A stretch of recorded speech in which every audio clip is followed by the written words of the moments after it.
first ever factory outlet, Chandanagar, Mukunda Jewelers, opening soon. No making charges.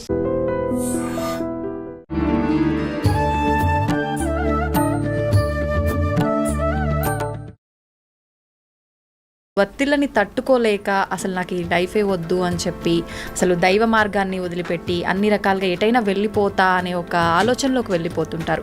అటువంటి వాళ్ళకి ఏం చెప్తారు మీరు? ఈ ప్రపంచంలో మనమే ఒత్తిడి తీసుకుంటున్నామండి.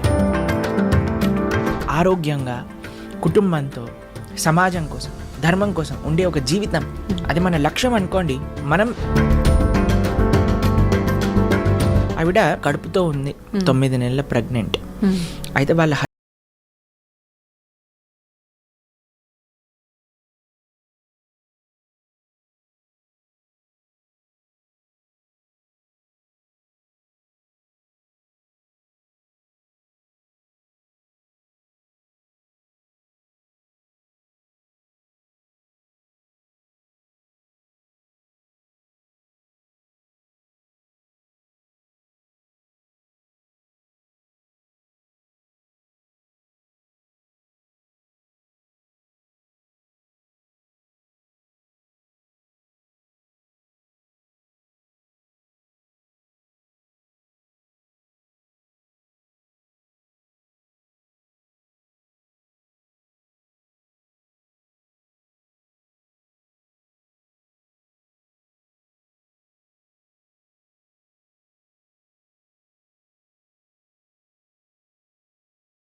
ఆయన్ని చేరదీస్తూ ఆ ఆర్ఫనేజ్లోనే జాయిన్ చేసుకుంటాను.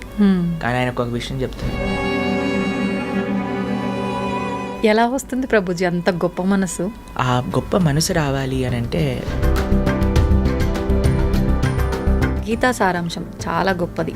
నిజంగా ఆ సారాంశాన్ని తెలుసుకున్న వాళ్ళు ఈ లౌకిక విషయాల నుంచి, బంధాలు, ఈ వ్యామోహాలను వదులుకునే అవకాశం ఉంటుందంటారా? కర్మ బంధనాలు తప్పకుండా పోతాయి. కానీ ప్రభుజీ, భగవంతుని కోరిక కోరడం కరెక్టేనా? భగవంతుడు అని అంటే అన్ని తెలిసినవాడు. వాడికి మనం వెళ్ళి అయ్యా ఒక పిటిషన్ పెట్టుకొని నాకు ఇది కావాలి అని అడగాల్సిన అవసరం ఏముంది? నీకు నిజంగా భగవంతుడు ఉన్నాడు అనే నమ్మకం ఉంటే. ఒకవేళ విన్నవించుకోవాలి అని అనుకుంటే, భగవద్గీతలో ఇంద్రియాలపై వైరాగ్యాన్ని అలవర్చుకోవాలనే ఒక అంశం కూడా ఉందని చెప్పి అంటుంటారు. అది నిజమేనా? ఏ రకంగా ఉంది భగవద్గీతలో? విచ్చలవిడిగా ఇంద్రియాలను వదిలేసాం అనుకోండి, అవేం చేస్తాయండి? నమస్కారం, వెల్కమ్ టు ఐ డ్రీమ్. ధర్మ మార్గం కార్యక్రమానికి స్వాగతం. నేను మీ విజిత. ప్రస్తుతం మనతో పాటు ఉన్నారు ఇస్కాన్ టెంపుల్ నుంచి ప్రణవానంద ప్రభుజీ. వారు ఎన్నో సందర్భాల్లో ఎన్నెన్నో మాటల ద్వారా మనందరికీ కూడా ప్రవచనాల రూపంలో అయితే ఏంటి, మాటల రూపంలో అయితే ఏంటి, చాలా మంచి విషయాలు తెలియజేస్తూ ఉంటారు. ఇప్పుడు ప్రస్తుతం నాతో పాటు ఉన్నారు ప్రభుజీ. వారితో మాట్లాడి మరిన్ని విషయాలు తెలుసుకునే ప్రయత్నం చేద్దాం. నమస్కారం ప్రభుజీ. నమస్కారం అండి. హరే కృష్ణ. హరే కృష్ణ ప్రభుజీ. ప్రభుజీ, చాలామంది జీవితంలో నిత్యం ఎన్నో ఇబ్బందులు వస్తుంటాయి, ఒత్తిళ్ళు వస్తుంటాయి. ఈ ఒత్తిళ్ళని తట్టుకోలేక అసలు నాకు ఈ లైఫే వద్దు అని చెప్పి అసలు దైవ మార్గాన్ని వదిలిపెట్టి అన్ని రకాలుగా ఎటైనా వెళ్ళిపోతా అనే ఒక ఆలోచనలోకి వెళ్ళిపోతుంటారు. అటువంటి వాళ్ళకి ఏం చెప్తారు మీరు? ఈ ప్రపంచంలో మనమే ఒత్తిడి తీసుకుంటున్నామండి. ఇప్పుడు మీకు ఇందాక మనం మాట్లాడుకుంటున్నందుకు ఎంత ఒత్తిడి మనం తీసుకోవాలో అది మన పైన ఉంటుంది. సంబడి ఈజ్ ఫోర్సింగ్ కూడా అనుకోండి. ఎవరైనా మనల్ని ఇంత ఒత్తిడి నువ్వు తీసుకోవాలి అని అంటే అప్పుడు మనం ఒక చాయిస్ చేసుకోవాలి. మీకు ఒక విషయం చెప్తాను. ఒక వీడియోలో మేము మాట్లాడాం, రాత్రి త్వరగా పడుకొని త్వరగా లేవటం వల్ల మీ ఆరోగ్యం బాగుంటుంది అని. అప్పుడు కొంతమంది అన్నారు, మరి నైట్ డ్యూటీ సంగతి ఏంటి అని. ఇప్పుడు చూడండి, మనకి ఆరోగ్యం కావాలా, మనకి ఏం కావాలి అని మనం ఫస్ట్ డిసైడ్ చేసుకోవాలి జీవితంలో. అరే, నాకు ఒక సుఖవంతమైన జీవితం కావాలి. సుఖవంతం అంటే హద్దులు ఆర్భాటాలు ఉండాల్సిన అవసరం లేదండి. మన కుటుంబంతో స్పెండ్ చేయడానికి మనకు సమయం ఉందా? మన ఆరోగ్యాన్ని మనం జాగ్రత్తగా చూసుకుంటున్నామా? ధర్మాన్ని చేయగలుగుతున్నామా? భక్తిని చేయగలుగుతున్నామా? ఒక సింపుల్ లైఫ్, ఏదైతే బ్యాలెన్స్డ్ లైఫ్, ఆరోగ్యంగా, కుటుంబంతో, సమాజం కోసం, ధర్మం కోసం ఉండే ఒక జీవితం, అది మన లక్ష్యం అనుకోండి. మనం దానికి తగ్గట్టుగా ప్రయత్నం చేస్తాం. మనం ఏం చేస్తున్నాము అని అంటే ఒత్తిడి పెంచేసుకుంటున్నాం మన పైన. ఇప్పుడు ఇందాక మనం ఒక ఎగ్జాంపుల్ చెప్పాం, మన గ్రైండర్ తిరగటం. అప్పుడు ఏం చేసిందంటే, ఒకసారి మేము అలా చేస్తుంటే మా అమ్మగారు చెప్పారు, దాన్ని ఫస్ట్ పక్కన పెట్టు, కొద్దిసేపు వాడకు, చల్లారని. దాని తర్వాత మళ్ళీ గ్రైండ్ చేయి, అప్పుడు వస్తుంది. అప్పుడు ఫ్యాన్ వేసి చల్లార్చడానికి పెట్టేస్తాం, అదొకసారి చల్లార్చాక మళ్ళీ గ్రైండ్ చేసేస్తాం. అవును, అంతే కదండి. అవును ప్రభుజీ. మనం ఎప్పుడైతే ఆ ఒత్తిడి అనేది మనం ఫీల్ అవుతామో we should take a break. Permanent break కాదండి. చాలా మంది అనుకుంటారు అయిపోయింది ఇంకా నా జీవితం వేస్ట్ అని. కాదు, ఒక టెంపరీ బ్రేక్ తీసుకో. ఒక దగ్గరికి వెళ్ళు, ఒక ఆశ్రమానికి వెళ్ళు, ఒక క్వైట్ ప్రదేశానికి వెళ్ళు, ఫోన్ కట్ చేసేయి, నీతో నువ్వు గడుపు, ఒక మెడిటేషన్ చెయ్యి, నామజపం చెయ్యి, ఒక ఆశ్రమానికి వెళ్ళి సేవ చెయ్యి. ఎప్పుడైతే నువ్వు ప్రపంచంలో ఉండే కష్టాలు ఎప్పుడైతే చూస్తావో, మా ఆశ్రమానికి వస్తే ప్రతిరోజు అక్కడ అన్నదానం జరుగుతుంది.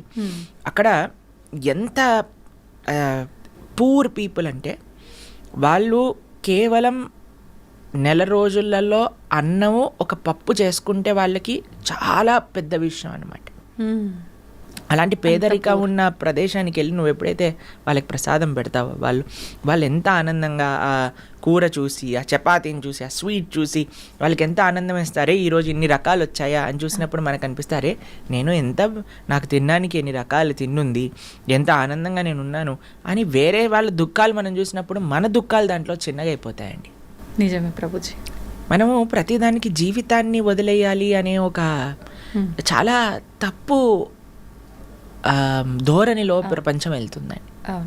మాకు చాలా ఇన్స్పిరేషనల్గా మదర్ ఆఫ్ ది ఆర్ఫన్స్ అని ఒక లేడీ గురించి మహారాష్ట్రలో చెప్తారు. మీకు ఈ కథ చెప్పానా ఎప్పుడైనా?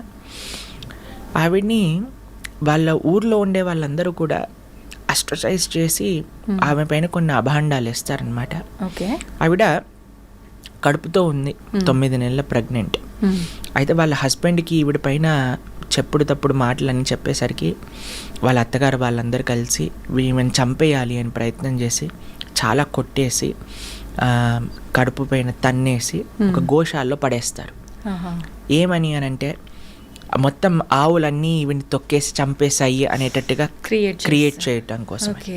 అయితే ఆవిడ అలా పడిపోయి ఏడుస్తూ ఉండి రక్తస్రావం అయిపోతూ ఉంటే రాత్రంతా ఒక గోవు ఆవిడ పైన నించొని ఆవిడని కాపాడింది, వేరే ఆవులు వచ్చి ఏమి ఇబ్బంది పెట్టకుండా. ప్రొద్దున లేసి ఆవిడ స్పృహకు వచ్చి చూసేసరికి మొత్తం ఒళ్ళంతా రక్తంతో నిండిపోయింది. ఆవిడ డెలివరీ అయిపోయింది అనమాట. ఒక పక్క నుండి ఒక చిన్న రాయి తీసుకొని ఆ బొడ్డు ఉంటుంది కదా, దాన్ని రాయితో గీసి కట్ చేసేసింది ప్రయత్నం చేసి. ఆ చిన్న పిల్లవాడిని తీసుకుంది. ఎక్కడ ఉండడానికి జనాలు, ఎందుకంటే ఎవరైనా చూస్తే చంపేస్తారు ఈవిడ్ని. ఎందుకంటే అక్కడ ఉండే పెద్ద రౌడీలు వాళ్ళందరూ ఈవిడితో గొడవ పెట్టుకున్నారనమాట. అయితే ఇంటికా వెళ్ళలేదు, అత్తగారు మామగారు ఇంకా హస్బెండ్ అలా చేశారు. ఇటు బయట సమాజంలోకా వెళ్ళలేము, శ్మశానంలో ఉండటం ప్రారంభం చేసింది ఆ చిన్న బాబుతో. ఆవిడ ఏమనుకున్నదంటే తినడానికి తిండి లేదు, ఏం చెయ్యాలి అని అంటే పిండాలు పెడతారు చూడండి, వాటిలో నీళ్లు కలిపి కాలుతున్న చితల పైన చపాతీలు చేసుకొని తినింది బ్రతకడానికి. ఆవిడ అనుకున్నది, అరే నా జీవితం ఎందుకు, ఇంత కష్టాలు ఇంత అన్యాయం నా జీవితంలో నేను ఫేస్ చేశాను, నా శరీరాన్ని ఎలాగైనా సరే ఆత్మహత్య ద్వారా త్యజిస్తాను, ఎందుకంటే నాకు ఇంకా బ్రతికి నేను ఎవరి కోసం బ్రతకాలి అని ఒక చెట్టు దగ్గర ఊరేసుకోవాలి అని వెళ్ళిందనమాట. అయితే చెట్టు దగ్గర కూర్చున్నప్పుడు ఆవిడ బయట అంతా ఎండగా ఉంది, కానీ ఆవిడ కూర్చున్న ప్రదేశం మాత్రం చాలా చల్లగా ఉన్నదనమాట. ఎందుకు అని ఇలా పైకి చూసేసరికి చెట్టుపై నుంచి ఒక చెట్టు కొమ్మ వేలాడుతూ ఉన్నది. వేలాడుతూ ఉన్న చెట్టు కొమ్మ ఈవిడికి నీడని ఇంకా గాలినిస్తుందన్నమాట. చెట్టు నుంచి విరిగిపోయి పడిపోయింది ఆల్మోస్ట్, కానీ ఇలా ఇలా వేలాడుతూ ఉన్నదన్నమాట. ఈవిడ అనుకున్నది, అరే ఒక విరిగిపోయిన చెట్టు కొమ్మ, దేనికి పనికి రాదు అనుకునే చెట్టు కొమ్మ నాకు ఆనందాన్ని ఇచ్చింది కదా, నేను కూడా జీవితంలో విరిగిపోయాను, నన్ను కూడా ఒక సమాజం నుంచి దూరం అయిపోయాను, కానీ నేను సంకల్పం చేస్తే, నేను ప్రయత్నిస్తే నేనెందుకు 10 మందికి మంచి చేయలేను అని ఆవిడ ఈ చిన్ని పిల్లవాడితో ఉండటమే కాకుండా అక్కడ ఉండే అనాథ పిల్లలందరినీ చేరదీసి ఇప్పటికీ 100 మందిని చేరదీసి వాళ్ళందరినీ ప్రయోజకులుగా చేసి సమాజానికి అందించింది. మదర్ ఆఫ్ ది ఆర్ఫన్స్ అని ఆవిడ పేరు అనమాట. చూడండి, ఆమె ఇబ్బందుల నుంచి బయటికి వచ్చి తను బతకడమే కాకుండా నలుగురికి చేరువుగా. ఎందుకు అండి, ఎప్పుడైతే వేరే వాళ్ళ యొక్క కష్టాన్ని చూసిందో. అవును, మీకు విషయం, ఆశ్చర్యకరమైన విషయం చెప్పనా.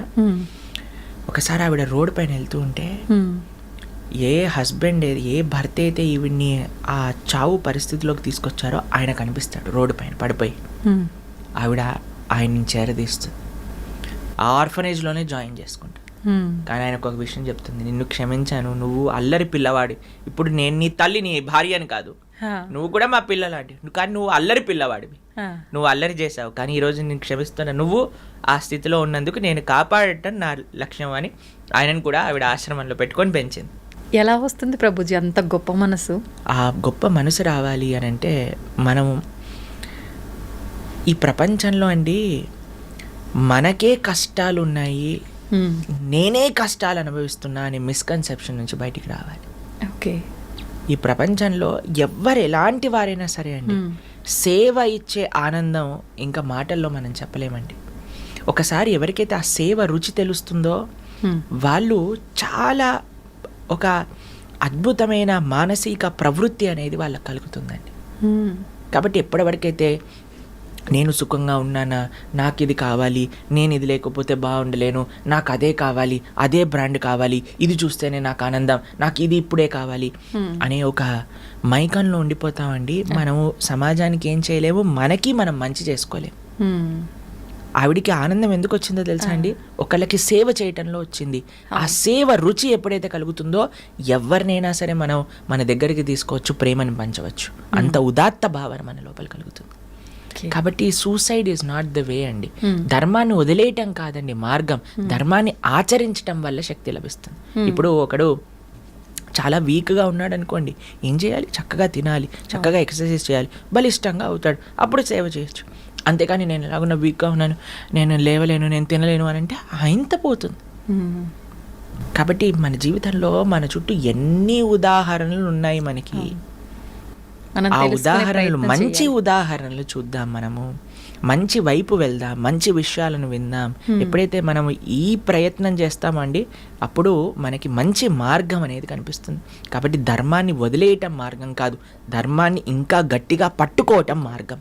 ఇప్పుడు చూడండి, ఒక చిన్న పిల్లవాడు నేలపైన పడిపోయాడు అనుకోండి, ఏడుస్తాం ప్రారంభం చేస్తాడు. కానీ ఏం చేయాలి? ఆ నేలని ఆసరాగా తీసుకొని పైకి లేస్తాడు. అంతే కదండి. నేలపైన పడ్డాను కాబట్టి ఇంకా నేలపైన నడవను అని అంటాడా? ఎక్కడికి పోతాడు? నడవాల్సిందే వాడు, తప్పదు. అదే నేలని ఎక్కడైతే మనం ఏ జీవితంలో అయితే మనము ఇలా దెబ్బలు తిన్నాం అనుకునే దాన్ని ఆసరాగా పెట్టుకోండి, దాన్నే ఒక భగవంతుడి పైన నమ్మకంగా అదే స్థానంలో నిలవండి. ఆ భగవంతుడి యొక్క కృప తప్పకుండా ఉంటుంది. మనోధైర్యం అనేది కావాలి. God helps those who help themselves అని అంటారు.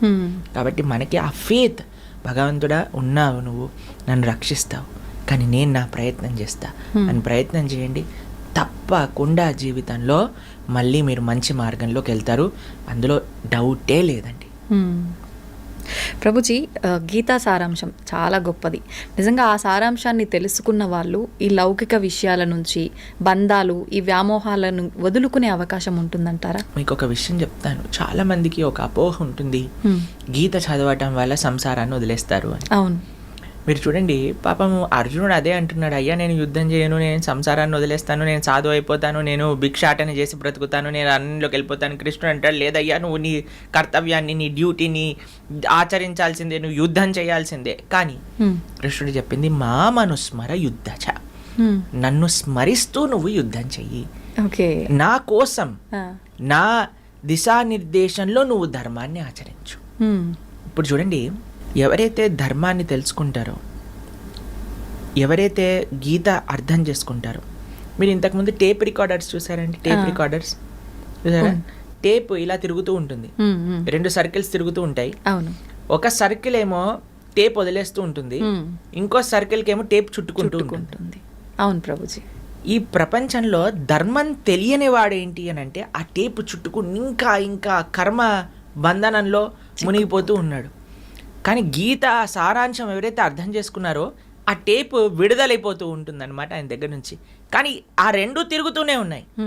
ఈ ప్రపంచంలో 2 వ్యక్తులు ఉంటారు, ఒకడు కర్మబంధనంలో చిక్కుకుపోతూ ఉంటాడు, ఒక కర్మబంధనం నుంచి విడుదలైతూ ఉంటాడు.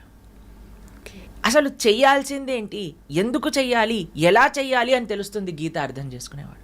చేసే పనిని మాడడండి, చేసే కర్తవ్యాన్ని విడిచిపెట్టడండి, కుటుంబ సభ్యులతోటే ఉంటాడు, కానీ ఎలా ఉండాలి, వాళ్ళని ఎలా ఇప్పటి వరకు నా భార్య, నా పిల్లలు, నా భర్త, నా ఇల్లు, నా కుటుంబం, నేనే అన్న భావన పోయి వీరు భగవంతుడు నాకు ఇచ్చిన సేవ, వీరు భగవంతుడి యొక్క అంశాలు కాబట్టి నేను జాగ్రత్తగా చూడాలి. భగవంతుడిని ఎవరైతే అర్థం చేసుకుంటారో, గీతను ఎవరైతే అర్థం చేసుకుంటారో అండి, వాళ్ళ జీవితం ఎంత అద్భుతమైన మార్పు చెందుతుంది అంటే సంబంధాలు, ఆరోగ్యం, సమాజంతో ఉండే ఒక రిలేషన్షిప్, బాధ్యతలు, వ్యక్తిగత ఆలోచనలు అన్నీ కూడా పరివర్తన చెందుతాయండి. ఒక పాజిటివ్ వేలో పరివర్తన చెందుతాయి. ఒక మంచి వైపు మనం అర్థం చేసుకోగలుగుతాం. మీరు అన్నారు కర్మ బంధనాలు తప్పకుండా పోతాయి, కానీ ఆ బాంధవ్యం పోదు. ఆ బాంధవ్యాన్ని ఎలా చూడాలో అర్థమవుతుంది. ఓకే, ఇప్పటి వరకు నా ఎంజాయ్మెంట్ కోసం అనుకునే అరే కృష్ణుడి యొక్క సేవ, ఈ రెండే మారేవండి. ఇది గీతా సారాంశం. ఓకే, కానీ ప్రతి ఒక్కరూ ఇందాక మీరు చెప్పినట్టుగా స్పిరిచువల్ లైఫ్కి అలవాటు పడితే ఖచ్చితంగా వీటి నుంచి విముక్తి పొందాలి ఈ ఆలోచనలోనే ఎక్కువగా ఉంటుంటారు. తప్పేమీ లేదు, అన్ని బాధ్యతలు నిర్వర్తిస్తూనే మనం భగవంతుడి మనసులో ఉండే భావన, మనసులో ఇన్నటి వరకు ఇది నాది అని అనుకున్నా, కానీ ఈరోజు ఇది కృష్ణుడిది, నేను సేవకుణ్ణి అనే భావన రావాలి. ఓకే ప్రభుజీ, ఇప్పుడు గీతా సారాంశం గురించి తెలుసుకోవాలన్నా, పారాయణం చేయాలన్నా కూడా వద్దు ఈ సందర్భంలో అనే సమయాలు కానీ పరిస్థితులు కానీ ఏమైనా ఉన్నాయా? ఒక మంచి ఆఫర్ వచ్చారనుకోండి, మీకు ఈరోజు ఈ 1,00,000 రూపాయల చీర పైన 99% ఆఫర్ అంటే, ఇది ఆషాఢం కాదు కదా, వద్దులే నేను కొనుక్కోను అంటారా మీరు? అసలు ఏమంటారు? వీడేదో తిన్నరోడ్లా ఉన్నాడు, ఏంటి అకేషన్ లేకపోయినా ఆఫర్ పెట్టాడు, పదండి కొనుక్కుందాం అంటారు. అంతేనా అండి? అంతే. ఒక 1,00,00,000 రూపాయల వస్తువు మీకు 10 రూపాయలు ఇస్తాను అని అంటే ఎంత ఇంతూజియాస్టిక్గా పరిగెత్తాలండి. అవును. కాబట్టి గీత మనుషుణ్ణి ఉద్ధరించే ఒక శాస్త్రం. అది కాలాతీతం. ఎప్పుడు ఏ సమయంలోనైనా సరే ఎవరైతే మనిషి మంచి మార్గంలోకి వెళ్ళాలి, నాకు మంచి విషయాలు తెలుసుకొని నేను జీవితంలో మారాలి అని అనుకున్న మరుక్షణం గీత చదవచ్చు. వాటికి ఏ సమయము ప్రాతిపదిక లేదు. మన మనసులో ఆలోచన రావాలంతే, రావాలి. వచ్చింది అంటే భగవంతుడి యొక్క కృప ఉండాలంటే. సమయం లేదు, ఏం లేదు, చక్కగా కూర్చోండి. ఎక్కడైనా సరే, నిన్న మేము ఫ్లైట్లో వస్తున్నాం అనమాట, విశాఖపట్నంలో రామనారాయణము అనే ఒక ప్రదేశంలో, విజయనగరంలో జరిగింది. రామాయణం పట్ల 3 రోజులు ఒక కాన్క్లేవ్ చేశారనమాట. ప్రపంచంలోనే అతిపెద్ద రామాయణ శాస్త్ర చర్చ. అందులో మేము లక్ష్మణుడు సర్వగుణ సంపన్నుడు అనే విషయం గురించి మాట్లాడాం. సాయంత్రం పూట వస్తున్నప్పుడు నా పక్కన కూర్చున్నారు ఒక ఆయన. ఆయన అన్నారు, ప్రభుజీ మాకు గీత చదవాలని ఉంది, ఏదైనా నియమాలు ఉన్నాయా? కిందే కూర్చోవాలి, ఈ సమయంలోనే చదవాలి. మేము ఎక్కడైనా మేము వెంటనే మా ఫోన్లో చూపించాం. అప్పుడు మేము 3rd చాప్టర్ భగవద్గీత చదువుతున్నాం అనమాట. విజయనగరం నుంచి విశాఖపట్నం ఎయిర్పోర్ట్ వచ్చే దారిలో. బ్రహ్మాండంగా ఎక్కడైనా సరే మనకి ఆ ఇచ్చ ఉండాలంతే. ఎక్కడైనా ఫోన్లోనైనా, పుస్తక రూపంలోనైనా, పైనైనా కిందైనా ఎక్కడైనా చదవచ్చు. కాబట్టి there is no time restriction, place restriction. చక్కగా ఆ భగవంతుడు ఏం చెప్తున్నారు అనే ఒక ఆతురత మనకు కావాలి. ప్రభుజీ, ఆడవారికి వీలు పడని ఆ 4 రోజుల సందర్భంలో కూడా చదివితే తప్పేమీ లేదా? చదువుకోవచ్చు, ఏం పర్వాలేదు. ఓకే, నిజంగా చాలా మందిలో ఈ డౌట్ ఎక్కువగా ఉంటుంది. ప్రభుజీ, శ్రీకృష్ణుడు అనగానే ఆయన లీలలతో పాటు ఆయన ధరించిన నెమలి పింఛము, ఆయన చేతిలో ఉన్న పిల్లన గ్రోవి, ఫ్లూట్, ఇవి ప్రతి ఒక్కరూ గుర్తు చేసుకుంటారు. ఏంటి ఇవి ధరించడం వెనకాల ఆంతర్యం ఏమైనా ఉందంటారా? చూడండి, ఒక్కొక్క భగవానుడి యొక్క చేతిలో ఒక్కొక్క ఆయుధాలు చూస్తూ ఉంటాము. త్రిశూలం ఉంటుంది, లేదా సుదర్శనం ఉంటుంది, కానీ శ్రీకృష్ణుడు బాణం ఉంటుంది, అన్నీ ఉంటాయి. కానీ భగవంతుడు మాత్రం ఫ్లూట్ పట్టుకున్నాడు అనమాట. వీటితో ఏం పని లేదు. ఆయన జస్ట్ హీఈస్ అ చార్మర్ అనమాట. సర్వాకర్షతీతి కృష్ణ అని అంటారు. అందరినీ ఆకర్షించే స్వభావం కలిగిన వాడు శ్రీకృష్ణ భగవానుడు. భర్గాపీఠం నటవరవపు కర్ణయోర్కర్ణికారం బిభ్రద్భాసత్ కనకకపిశం వైజయంతీం చమాలాం రంధ్రాన్ వేణురదరసుదయా పూరయన్ గోపవృందే బృందారణ్యం స్వపదరమణం ప్రావిశద్గీత కీర్తి. ఆయన ఎప్పుడు ఫ్లూట్ వాయిస్తూ ఉంటారు. కృష్ణుడు బృందావనంలో ఫ్లూట్ వాయిస్తుంటే యమునా నది, పారే యమునా నది రాయిలా అయిపోయేది అనమాట. రాళ్ళేమో అవి జలపాతాలుగా పారటం స్టార్ట్ చేసేవి. అంటే ఆయన ఫ్లూట్ యొక్క మాధుర్యత ఎంతది అని అంటే, ఆయన నించుండే ఆ రాయి కరిగిపోయి ఆయన పాద చిహ్నములు పడిపోయాయి అనమాట ఆ రాయిపై. ఎప్పుడైతే శ్రీకృష్ణ భగవానుడు గోవర్ధనుడిని ఎత్తారో తన యొక్క ఎడమ చేతి చిటికని వేలిపైన తమ స్నేహితులందరూ ఒకటే కంగారులో వస్తారు, కృష్ణ ఫ్లూట్ వాయించ కృష్ణ, ఫ్లూట్ వాయించ కృష్ణ. ఎందుకు వాయించద్దు అంటున్నారు అని అంటే, అరే మనం ఫారెస్ట్లో ఆడుకోవడానికి వెళ్ళినప్పుడు నువ్వు ఫ్లూట్ వాయించేటప్పుడు ఆ రాళ్ళన్నీ కరిగిపోయేవి, ఇప్పుడు ఇంత పెద్ద గోవర్ధనం కరిగిపోయింది అనుకోండి, మనందరం ఇక్కడే ఉండిపోతాము, మనందరి పైన ఒక సమాధి వచ్చేస్తుంది, నువ్వు ఫ్లూట్ వాయించటమా పువ్వు అని అంటారు అనమాట. అంత మధురం అండి. కృష్ణుడు ఎందుకు వేణుగానం చేస్తారు అంటే, రాయిని కూడా కరిగించటము అని అంటే, మన యొక్క హృదయం కూడా రాయి లాంటిదండి, ఒక బండ అని అంటారు చూడండి. మన హృదయం కూడా చాలా కఠినం అయిపోయింది. మీరు చూడండి, రాయి లోపలికి నీళ్ళు ఇంకమండి, కానీ ఒక స్పాంజ్ ఉందనుకోండి, స్పాంజ్ నీళ్ళలో పెట్టంగానే మొత్తం పీల్చేసుకుంటుంది. ఎవరి అయితే హృదయం కఠినంగా ఉంటుందో వారికి భక్తి రసం అనేది కలగదండి. ఆ భగవంతుడి పట్ల అంటే భక్తులు మాట్లాడే మాటల పట్ల, అరే వీళ్ళేంటి ఇంత మైకంలో ఉన్నారు, వీళ్ళేంటి ఆ కృష్ణుడి గురించి ఇలా అంటున్నారు, అలా అంటున్నారు, కృష్ణుడు భక్తి అది ఇది అంటున్నారు, ఆ ఆస్వాదన రాదు. ఎందుకంటే భక్తి అనేది రసము వంటిది. ఆ రసము పీల్చుకోవాలి అని అంటే మన హృదయం కఠినంగా ఉండకూడదు, మన హృదయం ఒక స్పాంజ్ లా ఉండాలి. మరి కఠినమైన హృదయం నుంచి స్పాంజ్ అవ్వాలి అని అంటే ఏం చేయాలి? వేణుగానం, కృష్ణుడి యొక్క వేణుగానం అని అంటే భగవంతుడి యొక్క మాటలు, భగవంతుడి యొక్క వాక్కులు ఒక సుందరమైన శబ్ద రూపంలో వచ్చాయి. అవే శాస్త్రములు, అదే గీత, అదే భాగవతం, అదే రామాయణం. దాన్ని ఎప్పుడైతే మనం వింటామో కఠినమైన హృదయం కూడా స్పాంజ్లా మారిపోతుంది. అలానే భగవంతుడి యొక్క అధరామృతం, ఒకటి భగవంతుడి యొక్క నోటి నుంచి రెండు వస్తాయండి. ఒకటి మాటలు, రెండు ఆయన ఉచ్చిష్టం అంటే ప్రసాదం.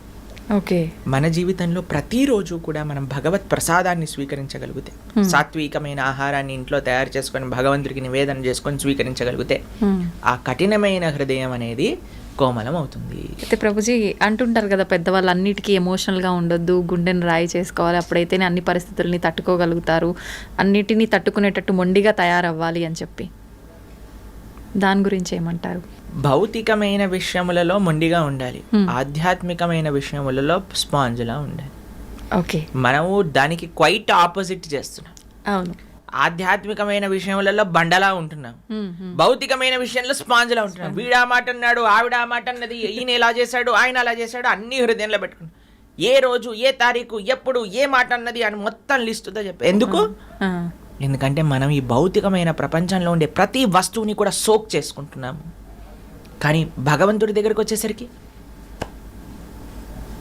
కఠినంగా కథం, అంతే, ఆయనకి నాకు సంబంధం అయిపోయింది.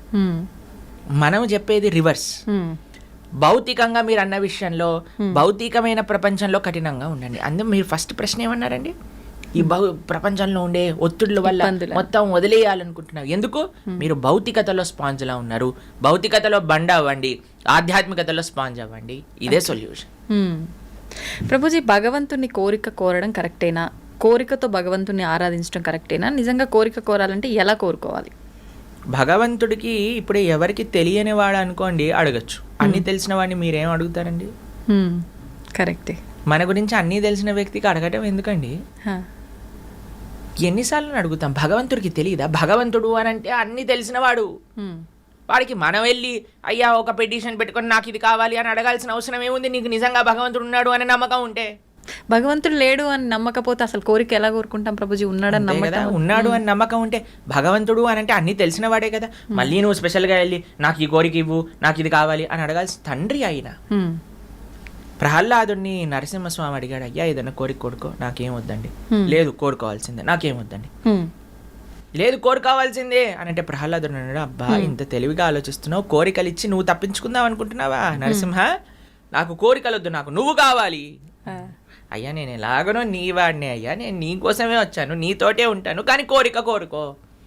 చూడండి, భక్తుడిని ప్రహ్లాదుడు ఎంత చిన్న పిల్లవాడు, 5 సంవత్సరాల పిల్లవాడు. కౌమారాత్ ఆచరేత్ ప్రాజ్ఞో ధర్మాన్ భాగవతానిహ. అంతా 5 సంవత్సరాల పిల్లవాడికి తెలుసండి కోరిక అవసరం లేదు భగవంతుడిని కోరుకోవడానికి. మనం భగవంతుడు కావాలి అని కోరుకోవాలి, కానీ ఈ కోరిక ఆ కోరిక మనకు అవసరం లేదు. స్వామి చేస్తాడు, మనము ఆయన దగ్గర పిల్లవాడిలా ఉంటే చేస్తాడు. కానీ నాకు తెలుసు, నాకేది మంచి, నేను అడిగిందే కావాలి అని అంటే నీకు భక్తి ఎక్కడ ఉంది? భక్తియే లేదు. భక్తి ఉన్నవాడు ఎన్నడూ కోరిక అడగడండి. భక్తి లేనివాడు మాత్రమే కోరిక అడుగుతాడు. అహైతుకి అప్రతిహత యయాత్మ సుప్రసీదతే. భగవంతుడి నుంచి ఆశించకూడదు. భగవంతుడికి పూర్తి నమ్మకం ఉండాలంటే, స్వామి నువ్వేం చేసినా నాకు మంచి చేస్తావు, కాబట్టి కోరిక విన్నవించాల్సిన అవసరం లేదు భగవంతుడికి. ఒకవేళ విన్నవించుకోవాలి అని అనుకుంటే మొండిగా కాదండి, స్వామి ఇది నాకు మంచి అని అనిపిస్తుంది, నీకు కూడా మంచి అనిపిస్తే చెయ్యి, నువ్వేం చేసినా నేను స్వీకరిస్తా, మారోబి రాకోబి జో ఇచ్చా తోహార్. ఒకవేళ మీరు కోరుకోవాల్సిందే అని అనుకుంటే don't be adamant about it. కోరుకోండి, భగవంతుడా నాకు ఇది మంచి అనిపిస్తుంది, నీకు కూడా మంచి అనిపిస్తే చెయ్యి తండ్రి. లేదు అనంటే నువ్వు చెయ్యకపోయినా ఎందుకు చెయ్యలేదు అని అర్థం చేసుకునే శక్తిని నాకు ఇవ్వు అని భగవంతుడికి ప్రార్థించారు. ఓకే ప్రభుజీ, భగవంతుడి దృష్టిలో అందరూ సమానమైన, ధనిక పేద, ఉన్నవాళ్ళు లేని వాళ్ళు, పూజించే వాళ్ళు పూజించని వాళ్ళు అందరూ సమానమే అంటారా? వ్యాధశ్చాచరణం ధ్రువశ్చ వయః విద్యా గజేంద్రశ్చ క కుబ్జాయాం కుమునామరూపమధికం కిం తత్ సుధామోధనం వంశక్కో విదురస్య యాదవపతేరుగ్రస్య కిం పౌరుషం భక్త్యా తుష్టతి నహి గుణైర్భక్తి ప్రియో మాధవః. శాస్త్రం చెప్తుందండి, వ్యాధశ్చాచరణం ధ్రువశ్చ వయః. ధ్రువుడు చిన్ని పిల్లవాడండి, 5 సంవత్సరాల పిల్లవాడు. అటువంటి పిల్లవాడు తపస్సు చేసిన భగవంతుడు వచ్చాడు. చూడండి, అనంతకోటి బ్రహ్మాండ నాయకుడు ఒక పిల్లవాడి కోసం ఎందుకు రావాలండి? అయినా సరే ధ్రువుడు కోసం వచ్చాడు స్వామి. ధ్రువశ్చ వయః విద్యా గజేంద్రశ్చ క. గజేంద్రుడికి ఏమైనా విద్య ఉందా అండి? ఒక ఏనుగు. అయినా సరే గజేంద్రుడు ప్రార్థన చేశాడని వచ్చాడు భగవంతుడు. విద్యా గజేంద్రస్య క కుబ్జాయాం కిమునామరూపమధికం. కుబ్జ అనే ఒక స్త్రీ, అష్టవంకర్లు కలిగిన కూని అంటారు. ఏదో అందమైన రుక్మిణీ దేవి, చాలా రుక్మిణీదేవి యొక్క అందం చూసి అందరు కళ్ళు తిరిగి కింద పడిపోయేవారట. అటువంటి వాటిని కృష్ణుడు పెళ్లి చేసుకున్నాడు అని అంటే, కుబ్జ ఒక అష్టవంకర్లు కలిగిన ఒక కూని. అటువంటి కుబ్జకి కూడా భగవంతుడు కృపనిచ్చాడు కదా మథురలో. ఆయనకు అందంతో సంబంధమా చెప్పండి? లేదు. కుబ్జాయాం కిమునామరూపమధికం కిం తత్ సుధామోధనం. సుధాముడు కుచేలుడు తన దోతీలలో 100 నాట్లు ఉండేవి ఆయనకి. కృష్ణుడి దగ్గరికి తీసుకెళ్ళడానికి ఏమీ లేకపోతే ఆయన కొన్ని అటుకులు పాపము ఒక చిన్న సంచిలో కట్టుకొని వేలాడి తీసుకొని వచ్చాడు ఆయన దగ్గరికి. ఈయనేమో ద్వారకకి అధిపతి, 16,108 సువర్ణ భవనములతో ఉండే ఒక సామ్రాజ్యాధిపతి శ్రీకృష్ణ భగవానుడు. కానీ చూసాడా అండి ఈయన ఏం బ్రాండెడ్ క్లోత్స్ వేసుకోవట్లేదు, ఈజ్ నాట్ అలౌడ్ కాదు కదండి. సుధాముని కూర్చోబెట్టి తన పాదాలను ప్రక్షాళన చేసి రుక్మిణీదేవి శిరస్సు పైన జల్లి ఆయన జల్లుకొని చామరం చేస్తుంది రుక్మిణీదేవి. రాఘవత్వేద్ భవేత్ సీత రుక్మిణీ కృష్ణ జన్మని, సాక్షాత్తుగా మహాలక్ష్మి సుధాముడికి కుచేలుడికి చామరం చేస్తుంది. భగవంతుడు ఏమైనా తారతమ్యం చూశాడా? లేదు. వంశక్కో విదురస్య యాదవపతేర్ ఉగ్రస్య కిం పౌరుషం. మీరు చూసారనుకోండి, దుర్యోధనుడు కృష్ణుడి కోసమని 100 రకాలు తయారు చేసి పెట్టాడండి. అలా ఆయన ముందు నుంచి వెళ్ళిపోయాడు. విదురుడు, దాసీపుత్రుడైన విదురు దగ్గరికి వెళ్ళిపోయాడు. వాళ్ళ ఇంట్లో అట్టి పనులే ఉన్నాయండి కృష్ణుడు వెళ్ళిన సమయానికి. పాపం ఆయన త్వరలో ఆయన నర్వస్ అయిపోయాడు కృష్ణుడిని చూస్తూ. ఆ అట్టి పండ్లను తీసి బయటపడేశాడు. తొక్క తీసి పక్కన పెట్టి అట్టిపండు ఇవ్వాలి కదండి, అట్టిపండు పక్కన పెట్టేసి తొక్కనిచ్చాడు కృష్ణుడికి. కృష్ణుడు అలా తొక్కలను తినేస్తున్నాడు. ఆయన ఆనందంతో ప్రేమతో కృష్ణుడు వచ్చాడా, మా ఇంటికి వచ్చాడా అని అట్టిపండు తీస్తున్నాడు, పక్కన పడేస్తున్నాడు, తొక్క తీస్తున్నాడు, కృష్ణుడికి ఇస్తున్నాడు. కృష్ణుడు తొక్కలను తినేస్తున్నాడు. అంటే ఈయన భగవంతుని చూసిన ధ్యాసలో అలా చేస్తున్నాడా? ఆయన ఆ ఆనందంతో, ఆ షాక్ లో. ఓకే. కానీ కృష్ణుడికి తెలిసి ఆయన తొక్కిస్తున్నాడు, ఆయన తినేస్తున్నాడు కృష్ణుడు. అంత ప్రేమ తన భక్తుడు అంటే. పత్రం పుష్పం బలంతో ఏం యోమే భక్త ప్రయశ్చతి. ఆయనకి ఏం పట్టింపు ఉండదండి. ఈ ధనవంతులు ఏదో 300 రూపాయల దర్శనంలో వెళ్ళొచ్చు, కానీ వాళ్ళు దగ్గరకు వచ్చారని వాళ్ళపైన ఎక్కువ కృప ఉంటుందని కాదండి. భగవంతుడు ఎవరిని చూడాలో వాడిని చూస్తాడు. ఓకే. భగవంతుడికి పేద ధనికము ఇలాంటి తారతములు లేవు. యాదశ్చాచరణం ధ్రువశ్చ వయః విద్యా గజేంద్రశ్చ క కుబ్జాయాం కిమునామరూపమధికం కిం తత్ సుధామోదనం వంశక్కో విదురస్య యాదవపతేరుగ్రస్య కిం పౌరుషం భక్త్యా తుష్టతి నహి గుణైర్. కృష్ణుడికి భక్తి తప్ప ఇంకా ఏ గుణమో ఆయన చూడడు. ఆయన పట్ల ప్రేమ ఉంటే చాలు, ఆయన స్వీకరిస్తాడు. భక్త్యా తుష్టతి నహి గుణైర్. నువ్వు పేదనా, నీకు డబ్బులున్నాయా, నువ్వు చదువుకున్నవాడివా లేవా, నువ్వు ఏ వర్ణం చెందినవాడివి, ఆ ప్రస్తావనే భగవంతుడికి అవసరం లేదు. ఎవడు ధార్మికంగా ఉంటాడో, ఎవడు భగవంతుడి పట్ల నిష్ట కలిగి ఉంటాడో వాడిని భక్త్యా తుష్టతి నహి గుణైర్ భక్తి ప్రియో మాధవ. భగవంతుడు కావాల్సింది భక్తి ప్రేమ అంతే, ఇంకా ఏది కాదు. ఓకే, అంటే భగవంతుడు భక్తి ఉన్న వాళ్ళని ఖచ్చితంగా చేరదీస్తాడు, భక్తి లేని వాళ్ళని ఆయనపై భక్తి కలిగించే విధంగా చేసే ప్రయత్నం. ఈ ప్రయత్నం ఏంటండి స్వామి చేసిన ప్రయత్నం? ఇంతమంది సాధువులకి ఇన్ని విషయాలు, ఇన్ని ఇంటర్వ్యూలు, ఇన్ని ప్రోగ్రాంలు, ఇన్ని శ్లోకాలు, ఇన్ని ప్రవచనాలు, ఇన్ని గుళ్ళు, ఇన్ని గోపురాలు, ఇన్ని ఉత్సవాలు, ఇన్ని పండగలు, ఇన్ని పుష్కరాలు, ఇవన్నీ ఎందుకు భగవంతుడు చేశాడు అని అంటే అసలు ఆయన అవతార ప్రయోజనమే కదండి. అయ్యో పాపం వీళ్ళు గుర్తుపెట్టుకోవట్లేదయ్యా నన్ను, అందుకే ఒక్కొక్క అవతారాన్ని తీసుకొని స్వామి అయ్యా ఇలారా, ఇలా చెయ్యి, ఇలా చెయ్యి, ఇక్కడ వస్తే నీకు అలా ఉంటుంది అని పాపం అన్నిసార్లు చేస్తున్నారు. ఎందుకు ప్రయత్నం చేయట్లేదు అనుకుంటారండి భగవంతుడు? ఇది భగవంతుడు ప్రయత్నమే. మనం ఈరోజు మాట్లాడేది ఈ విషయాలు మీ ప్రేక్షకులకి తెలపటం శ్రీకృష్ణ భగవానుడి యొక్క సంకల్పం. అది అదే ఎవరైనా సరే మంచి విషయాలు తెలుసుకొని మారుతారేమో అని భగవంతుడి సంకల్పం, అంతే అండి. ఓకే, కాబట్టి భగవంతుడు సాయశక్తులా ప్రయత్నం చేస్తున్నారు. మనం రెసిప్రికేట్ చేసుకోవట్లేదు, మనము ఆయన చెప్పిన విషయాలను వినట్లేదు. అది మన తప్పు, భగవంతుడు తప్పు కాదండి. ఓకే, అంటే భగవంతుడు ప్రతి ఒక్కరికి ఒక అవకాశం ఇస్తాడు అని చెప్పి మారడానికి ఇన్ని రకాలుగా చూస్తున్నాడు. అవకాశం కాదండి, వందల అవకాశాలు ఇచ్చారు. God gives gives gives and forgives, we get get get and forget అని అంటారు. భగవంతుడు ఇస్తూనే ఉన్నాడు, ఇస్తూనే ఉన్నాడు, ఇస్తూనే ఉన్నాడు, ఇస్తూనే ఉన్నాడు, ఇచ్చి ఇచ్చి ఇచ్చి క్షమిస్తున్నాడు. మనం తీసుకొని తీసుకొని తీసుకొని తీసుకొని మర్చిపోతున్నాం. అది మన నిజం. భగవంతుడు అందరి పట్ల కృప. ఒక తప్పిపోయిన పిల్లవాడు ఇంటికి వస్తున్నాడంటే తండ్రికి ఎందుకు ప్రేమగా ఉండదండి? ఉంటుంది. కాబట్టి మనందరం తప్పిపోయిన పిల్లలం. భగవంతుని తెలుసుకుందాం, భగవంతుడి వైపు ప్రయాణం చేద్దాం.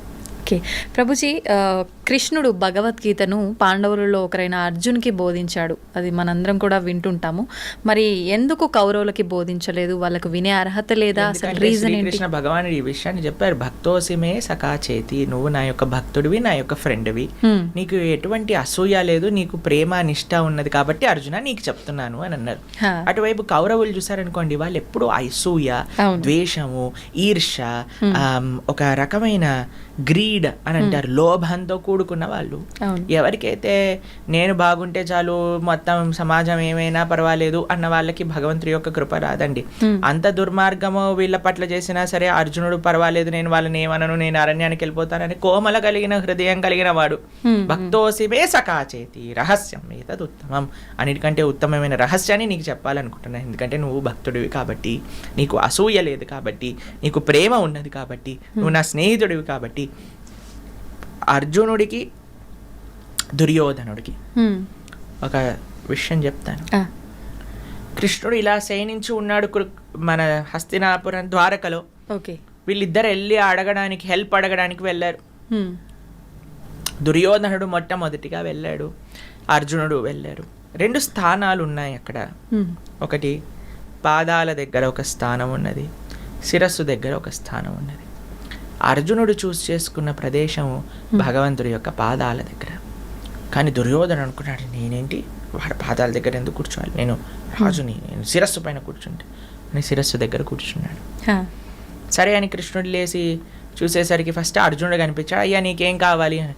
ఈయనకి టెన్షన్ ప్రారంభం అయిపోయిందనమాట. ఎలా నారాయణీ సేన అని అడుగుతాడేమో అని. అయ్యా నాకు నువ్వు తప్ప ఇంకెవ్వరొద్దు అని అడిగాడు. దుర్యోధన అమ్మయ్య బతికిపోయాను, నారాయణ సేన అడగలేదు, నారాయణ సేన. కానీ ఎక్కడండి, ఎక్కడైతే పార్థ, ఎక్కడైతే కృష్ణ ఉంటారో అక్కడే విజయం ఉంటుంది. అంతే కదండి. అంతే. కాబట్టి అర్జునుడికి దుర్యోధనుడికి ఇది డిఫరెన్స్. ఒకడు కృష్ణుడి యొక్క సేవకుడు అనుకుంటున్నాడు, ఒకడు కృష్ణుడినే శాసించాలి అనుకుంటున్నాడు. అందుకే వాడు అర్హత కాదు జ్ఞానాన్ని. ఎవరికి తెలుసా అండి, శ్రద్ధావాన్ లభతే జ్ఞానం. ఎవరికైతే శ్రద్ధ ఉంటుందో వారికి మాత్రమే జ్ఞానం లభిస్తుంది. శ్రద్ధ వినయం వల్ల వస్తుంది. అర్జునుడికి వినయం ఉన్నది, దుర్యోధనుడికి వినయం లేదు. మీకు ఇంకొక విషయం చెప్తాను. కృష్ణుడిని ఒకసారి అడుగుతారు, అయ్యా నీకు అర్జునుడు అంటే ఎందుకండి ఇంత ఇష్టము అని అంటే, సరే చూపిస్తాను పదా అని అర్జునుడి యొక్క కుటీరానికి తీసుకెళ్తారనమాట. కురుక్షేత్ర యుద్ధంలో పాపం దెబ్బలన్నీ తగిలి చాలా అలసిపోయి రోజంతా యుద్ధం చేసి అర్జునుడు శయనిస్తే ప్రతి ఒక్క హృదయంలో ఉండే ప్రతి ఒక్క నాడి లోపల నుంచి కృష్ణ కృష్ణ కృష్ణ కృష్ణ కృష్ణ అనే శబ్దం వస్తుంది అర్జునుడి యొక్క శరీరంలో ఉండే ప్రతి అంగం నుంచి. అంత ప్రేమ అర్జునుడికి కృష్ణుడు అంటే. అటువైపు దుర్యోధను చూసారనుకోండి, దుర్యోధనుడి దగ్గరికి ఒకసారి కృష్ణుడు వచ్చినప్పుడు సభకి వాళ్ళ యొక్క మినిస్టర్స్కి చెప్తారు, ఏయ్ ఎవరు కూడా కృష్ణుడు చూస్తే లేవకూడదు అంటే, లేదండి ఆయనను చూస్తే ఆటోమేటిక్గా నించుంటా. సరే ఎవరు కృష్ణుడిని చూడకండి, నన్ను చూడండి, నేను కూర్చుంటాను, కృష్ణుని చూడాల్సిన అవసరం లేదు, నేనేం చేస్తానో అది చెయ్యండి, నేను కూర్చుంటాను కదా మీరు అందరూ కూర్చోండి. సరే అండి అందరు మినిస్టర్లు కూర్చున్నాడు, దుర్యోధనుడు కూర్చున్నాడు. శ్రీకృష్ణ భగవానుడు ఎప్పుడైతే ఆ సభలోకి వచ్చారు ఫస్ట్ నించుంది దుర్యోధనుడు. దుర్యోధనుడు చూసిన మంత్రులు అందరు నించున్నారనమాట. అంటే అంత అసూయ ద్వేషము దుర్యోధనుడికి ఉండింది కృష్ణుడి పట్ల. ఆ కృష్ణుడు వచ్చి ఆ సింహాసనం పైన కూర్చున్నప్పుడు ఆయనని సంహరించాలి అనే ఒక కుట్ర కూడా పన్నినారనమాట. అప్పుడు కృష్ణుడు విశ్వరూపాన్ని దర్శింపజేశారు. కాబట్టి ఎవరికైతే శ్రద్ధ లేదో, ఎవరికైతే అసూయ ఉంటుందో భగవంతుడి పట్ల, ఎవరికైతే నమ్మకం ఉండదో, ఎవరికైతే విశ్వాసము లేదా ఒక రకమైన ఏంటి నాకంటే గొప్ప జ్ఞానం ఇంకెవరికి తెలియదు అనే ఒక అహంకారం ఉంటుందో వారికి ఎప్పుడూ భగవంతుడి గురించి అర్థము కాదు. ఓకే. ఎవరికైతే వినయం ఉంటుందో, ఎవరికైతే శ్రద్ధ ఉంటుందో, ఎవరికైతే ప్రేమ ఉంటుందో భగవంతుడు అంటే వారికి తప్పకుండా అదే అర్జునుడు స్వీకరించగలిగాడు, దుర్యోధనాదులు స్వీకరించలేకపోయారు. ఓకే ప్రభుజీ, భగవంతుడిపై ఉండే భక్తి ఒక భగవంతుడి రూపంలోనే మనం చూపించాలా, లేదంటే కొంతమంది మా ఇంట్లో పర్సన్ అన్నట్టుగా ఫీల్ అయ్యి ఆయనకు సేవ చేసుకుంటూ ఉంటారు? అఖిల రస అమృత మూర్తి అని అంటారు కృష్ణుడు. ముఖ్యంగా 5 రసములు భగవంతుడితో, అంటే 5 రకములైన సంబంధములు మనం భగవంతుడితో పొందొచ్చండి. చాలా ఉన్నాయనుకోండి, 5 ముఖ్యమైనది. ఒకటి శాంత భావము అని అంటే, సరే భగవంతుడు ఉన్నాడు నమస్కారం. దాని తర్వాత దాస్య భావన, అంటే భగవంతుడు స్వామి, నేను స్వామి యొక్క సేవకుని, దాస్య భావన అంటారు. హనుమకి రామచంద్రుడి పట్ల ఉన్నట్టుగా దాస్య భావన, ఎప్పుడూ కైమోర్చి భగవంతుడిని సేవిస్తూ ఉంటారండి. దాని తర్వాత ఒక రకమైన సంబంధం ఏంటంటే సఖా భావన అంటారు. భగవంతుడిని ఫ్రెండ్గా, భక్తోసిమే సఖా చేతి, సఖా అంటే ఫ్రెండ్. అర్జునుడికి కృష్ణుడికి ఒక ఫ్రెండ్షిప్ ఉండింది అనమాట. అది ఒక రకమైన సంబంధం. తర్వాత ఇంకొక భావన ఏమిటి అని అంటే వాత్సల్య భావన అని అంటారు. భగవంతుడిని పిల్లవాడిలా, మనం తల్లిదండ్రులుగా భగవంతుడిని పిల్లవాడిగా సేవించుకోవటం. అరే లడ్డు గోపాల్ ప్రొద్దున్నే లేపటం, స్నానాలు చేయించడం, నైవేద్యాలు పెట్టడం, స్వెటర్లు వేయటం, పడుకోబెట్టడం, మచ్చరదాని అంటే చక్కగా మనం దోమతెర వేయటం, ఫ్యాన్ పెట్టడం, ఏసీ పెట్టడం, అది చిన్న పిల్లవాడిని జాగ్రత్తగా చూసుకోవాలి అని ఒక భావన. ఇంకొకటి మాధుర్య భావన అంటారు. భగవంతుడిని ఒక భర్తగా, ఒక ఒక ఏమంటాం ఒక ప్రియుడుగా స్వీకరించడం మాధుర్య భావన. అలా గోపికలందరూ కూడా ఆ విధంగా భగవంతుని ఆరాధన చేశారు. యశోదాదులందరూ కూడా కృష్ణుని చిన్న పిల్లవాడిగా తాము చూసుకునే వాళ్ళగా ఆరాధన చేశారు. కృష్ణుడి యొక్క ఫ్రెండ్స్ అందరూ సఖా భావనతో ఆరాధన చేశారు. హనుమ లాంటి భక్తులందరూ కూడా దాస్య భావనతో ఆరాధన చేశారు. కాబట్టి ఏ రకం ఎవరు ఏమనుకున్నా సరే ఆయన స్వీకరిస్తారండి. ఆయనకి ఆ శక్తి ఉన్నది కృష్ణుడి దగ్గర. కాబట్టి మనము ఆ రకమైన ఒక కోరిక, ఒక ప్రేమ భగవంతుడి పట్ల పెంచుకోవాలంతే. నిజంగా చెప్పాలంటే భగవంతుడికి భగవంతుడుగా చూడటం కంటే ఇలాంటి ప్రేమ సంబంధములతో చూడటమే ఇష్టం. ఇంకా ఆయనకు దగ్గర అయ్యే అవకాశం ఎక్కువగా ఉంటుంది, ఇంకా దగ్గర అయ్యే అవకాశం. కానీ ఆ స్థితిలోకి వెళ్ళే ముందు మనం భగవంతుడి యొక్క తత్వం ఏంటో తెలుసుకోవాలి. మన సాధన బాగుండాలి. కొంతమంది ఇప్పుడు ఏదో ఆర్టిఫిషియల్గా ఇది నేను కృష్ణుడి యొక్క భార్యని, లేదా నేను కృష్ణుడికి తల్లిని అని ఏ సాధన లేకుండా, ఏ రకమైన గురూపదేశం లేకుండా, ఏ రకమైన సాంప్రదాయ జ్ఞానం లేకుండా కూడా చాలా మంది ఇలా చేస్తున్నారు. అలా ఉండకూడదు. మన సాధన, మన సాంప్రదాయము, మన ఆచరణ, మన ఉపదేశము, గురువు, సాధు, శాస్త్ర వీళ్ళందరినీ మనం అధ్యయనం చేసినప్పుడు మనకి ఎన్నడో ఒక రోజు భగవత్ అనుగ్రహం కలిగినప్పుడు ఆ రకమైన సంబంధం భగవంతుడితో ఏర్పడుతుంది. ఓకే ప్రభుజీ, మన ఇంద్రియాలు మన అదుపులో ఉండాలి అని చెప్పి అంటుంటారు. భగవద్గీత ద్వారా మనం ఎన్నో మంచి విషయాలు తెలుసుకున్నాం. అయితే ముఖ్యంగా భగవద్గీతలో ఇంద్రియాలపై వైరాగ్యాన్ని అలవర్చుకోవాలనే ఒక అంశం కూడా ఉందని చెప్పి అంటుంటారు. అది నిజమేనా? ఏ రకంగా ఉంది భగవద్గీత? అంతే కదండి, విచ్చలవిడిగా ఇంద్రియాలను వదిలేసాం అనుకోండి, అవి ఏం చేస్తాయంటే మనల్ని లాగుతూ ఒక గుర్రము, అదుపు తప్పిన గుర్రం ఏం చేస్తుందంటే ఈడ్చుకోపోతుంది. అంతే కదండి. ఇప్పుడు మీరు చూస్తుంటారు కేరళలో ఏనుగులతో ఉత్సవాలు జరుగుతూ ఉంటాయి. కొన్ని పిచ్చి ఎక్కిన ఏనుగులు ఉంటాయి, కొన్ని మతం ఎక్కిన అంటారు చూడండి, అప్పుడు అవి ఏం చేస్తాయంటే ఈడిచేస్తాయి జనాల్ని, చిన్న భిన్నం చేసేస్తాయి. అలానే మన ఇంద్రియాలకి ఎప్పుడైతే విచ్చలవిడితనం ఇస్తామో, ఎప్పుడైతే ఆ పగ్గాలు ఉంటాయి కదా అవి ఎప్పుడైతే వదిలేస్తారో అది పారిపోతూ ఉంటుంది, మనల్ని ఈడ్చేస్తూ ఉంటుంది. అందుకే మనకి ఇంద్రియ నిగ్రహము అనేది అవసరం. ఆ పగ్గాలు మన చేతుల్లో ఉండాలి, ఆ కంట్రోల్ అని అంటారు. ఇది ఎట్లా వస్తుంది అంటే అభ్యాసేనతు కౌంతేయ వైరాగ్యేన చ దృశ్యతే, ప్రాక్టీస్ అండ్ డిటాచ్మెంట్. ఈ రెండిటి ద్వారా ఎప్పుడైతే మనం చేస్తాం, కృష్ణుడు ఇంకొక ఉదాహరణ ఇస్తారు. ఎలా అయితే తాబేలు ఎప్పుడైతే ఆపద చూస్తుందో వెంటనే లోపలికి వెళ్ళిపోతుంది, ఒక షెల్ ఉంటుంది, అప్పుడు దాన్ని ఏం చేయలేరు తాబేల్ని, అవునా కాదు? అలా మనం ఎప్పుడైతే ఇంద్రియ భోగములు ఉంటాయో అప్పుడు మనం నిగ్రహించుకోవాలి అని చెప్తారు కృష్ణుడు. ప్లస్ ఇంకొక విషయం ఏంటంటే ఇంద్రియ నిగ్రహం అనేది అంత ఈజీ విషయం కాదండి, మెల్లమెల్లగా అలవాటు చేసుకుంటూ ఉండాలి. అందులో మొట్టమొదటి స్టెప్ ఏంటంటే పోస్ట్ పోనింగ్ అని అంటారు. మనసు ఇప్పుడు నీకు అడిగిందని, మనల్ని ఇప్పుడు చెప్పిందని, ఇప్పుడు మాకు గొంతు సహకరించట్లేదు మాట్లాడడానికి, కానీ మేము ప్రయత్నం చేస్తున్నాం మాట్లాడడానికి, కానీ మా మనసు అనుకోండి ఐస్ క్రీమ్ తిని ఇప్పుడు చాలా బాగుంది, ఐస్ క్రీమ్ కావాలి. నాకు తెలుసు అరే నా గొంతు బాగాలేదు, కానీ మనసు అంటుంది పర్వాలేదులే ట్యాబ్లెట్లు వేసుకుంటున్నావు కదా ఐస్ క్రీమ్ తిను.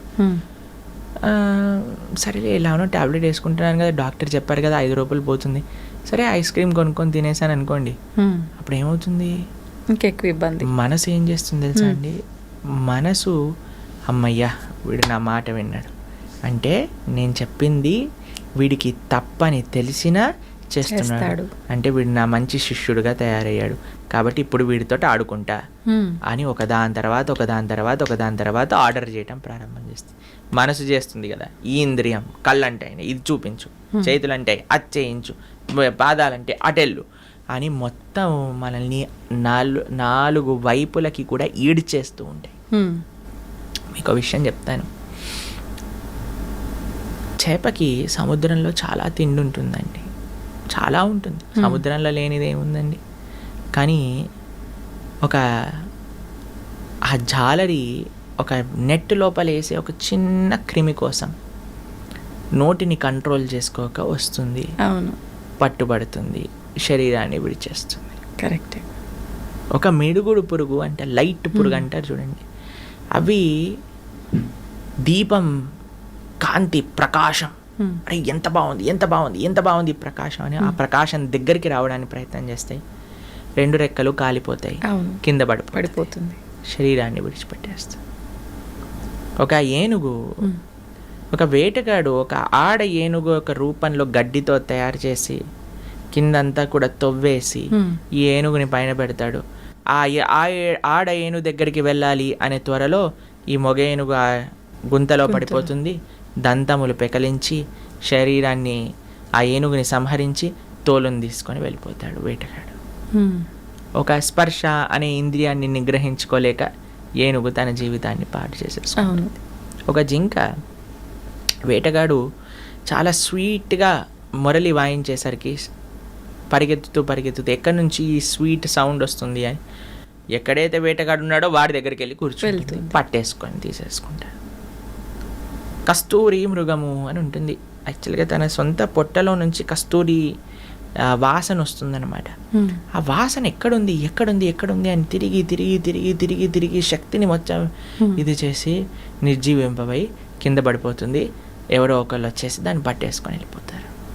ఒక్కొక్క ఇంద్రియాన్ని నిగ్రహించుకోక ఒక్కొక్క జాతియే మనకి నశిస్తూ కనిపిస్తుంది, కానీ మానవుడి దగ్గర 5 ఇంద్రియములు కూడా కంట్రోల్లో లేవు. ఎంత విశేషమైన ప్రమాదం చెప్పండి. కాబట్టి మన ఇంద్రియములు మనము నిగ్రహించుకోవాలి అని అంటే మనతోటి అవ్వని పని అండి. కానీ ఎప్పుడైతే మనం భగవంతుడికి శరణాగతి చేస్తామో, భగవంతుడికి అసాధ్యం ఏంటంటే అంత పెద్ద కొండ, ఇప్పుడు మేము బృందావనం వెళ్తున్నాం, గోవర్ధనంలో ఉండబోతున్నాం, అక్కడ గోవర్ధనగిరి 21 కిలోమీటర్లు, అటువంటి గోవర్ధన పర్వతాన్ని ఎత్తిన వాడికి ఇంకా ఏంటి అసాధ్యం చెప్పండి. అటువంటి శ్రీకృష్ణ భగవానుడిని ఎప్పుడైతే మనం శరణు పెడతామో అప్పుడు మన యొక్క ఇంద్రియాలన్నీ కూడా నిగ్రహింపబడతాయి. ఓకే, ప్రభుజీ, మనం వింటూ ఉంటాం ప్రతిరోజు కూడా దిష్టి తగిలిందని చెప్పి, నరదిష్టి చాలా ఇబ్బంది పెడుతుంది అని చెప్పి, అది ఉంటుంది అని జనాలు నమ్ముతుంటారు. దీన్ని తొలగిస్తామని చెప్పి చాలామంది రకరకాల ప్రయత్నాలు చేస్తుంటారు. రకరకాల అదొక వ్యాపారంగా తయారయ్యింది. నిజంగా ఇవన్నీ ఉన్నాయా? వీటిలో భగవద్గీతలో ఏం చెప్పారు? ఫస్ట్ భగవద్గీతలో ఏం చెప్పలేదు, కానీ ఒక బేసిక్ కామన్ సెన్స్ మీరు చూసారనుకోండి, అసలు దిష్టి తెచ్చుకోవటం ఎందుకు? ఫస్ట్ దిష్టికి అన్నిటికంటే మూలం ఏంటి అని అంటే, మనకి ఉన్నదానికంటే ఎక్కువగా చూపించుకోవటం, లేదా ఉన్నది మొత్తం మనము ఇప్పుడు చూడండి, డెఫినెట్లీ వీ హ్యావ్ టు ఏమంటారు దాన్ని అని అంటే, అతిగా జనాల యొక్క ఆకర్షణ ప్రయత్నం చేయటం అది ఉండకూడదు మనకి. ఎప్పుడైతే మన జీవితంలో ఉండే విషయాలన్నింటినీ కూడా మనం పెట్టేస్తామో బయట, ఎప్పుడైతే మనము సమాజంలో ఉన్నప్పుడు ఒక రకమైన పరిణితి, హద్దు లేకుండా మనం మితిమీరిపోయి బిహేవ్ చేస్తామో, ఎక్కువగా చూపించుకోవాలి అనే ఒక ప్రయత్నం మనకు ఉన్నదనుకోండి, అప్పుడు ఏమవుతుంది అని అంటే, వేరే వాళ్ళ యొక్క అన్నెసెసరీ అట్రాక్షన్, అన్ని కళ్ళు మంచివి కాదు కదండి. కాబట్టి మనకి చెడు వాళ్ళు ఎప్పుడైనా మనకి చెడు ఆశించి మన వైపు ఆ విధంగా చూసారనుకోండి, దాన్ని దృష్టి అని అంటారు. ఓకే.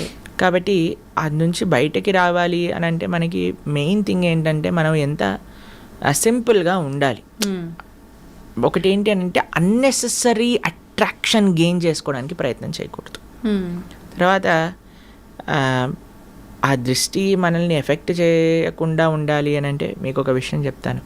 మనం ఎప్పుడైనా సరే ఇంటి నుంచి వెళ్ళే ముందు భగవంతుడికి ప్రార్థన, మన పూజా ఆలయంలోకి వెళ్ళి, మాకే అందరికీ అలవాటు ఈ విషయం, నాకు తెలిసి ఎంతమందికి ఉందో తెలియదు, కానీ మేమైతే ఎక్కడైనా కార్యక్రమానికి వెళ్తున్నా, ఏం చేస్తున్నా సరే ఫస్ట్ భగవంతుడికి వెళ్ళి, స్వామి ఇది మీ సేవగా ఈ రోజు చేస్తున్నాము, ఈ కార్యక్రమానికి వెళ్తున్నా, మీ దయ ఉంచండి అని చేస్తాం.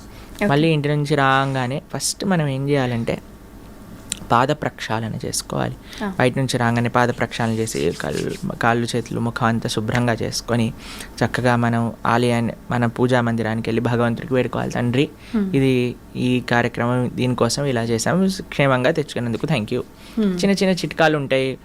ఉప్పుతో దిష్టి తీస్తూ ఉంటారు. మా అమ్మగారు మమ్మల్ని ఎప్పుడైనా కలిసామనుకోండి, అప్పుడు కొబ్బరికాయతో దిష్టి తీస్తారు, లేదా ఉప్పుతో దిష్టి తీస్తారు. అలా చిన్న చిన్న కార్యక్రమం, దానికి ఎవరినో ఎంప్లాయ్ చేసి మన దిష్టిని తొలగించడానికి పెద్ద పెద్ద కార్యక్రమాలు చేసి అవన్నీ ఏం అవసరం లేదండి.